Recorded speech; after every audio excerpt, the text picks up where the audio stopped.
Auto રિક્ષાની મહિલાઓએ વિવિધ માંગોને લઈ નવા વહીવટી સંકુલ કચેરીએ પહોંચી। નર્મદા જિલ્લાના એકતાનગર ખાતે છેલ્લા ઘણા સમયથી ઇટો કંપની હેઠળ ઇલેક્ટ્રિક પિંક ઓટો રિક્ષા પ્રવાસીઓની મુસાફરી માટે કાર્યરત કરવામાં આવી હતી।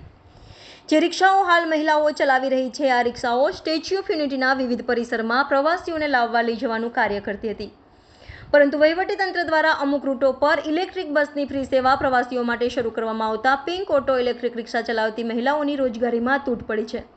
એવા મુદ્દાને લઈને મહિલાઓને ઓછી રોજગારી મળતી હોવાની મુદ્દા તથા અન્ય વિવિધ મુદ્દાઓની માંગોને લઈને નવા વહીવટી સંકુલ કચેરીએ પહોંચી ગેટ પાસે બેસી ગઈ હતી।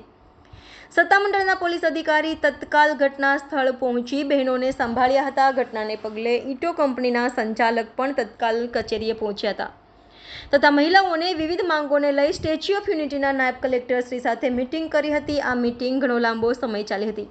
મીટિંગમાં શું નક્કી થયું તે તો આવનારો સમય જ બતાવશે। શું આ મહિલાઓની માંગ સંતોષાશે કે કેમ તે જોવાનું રહ્યું।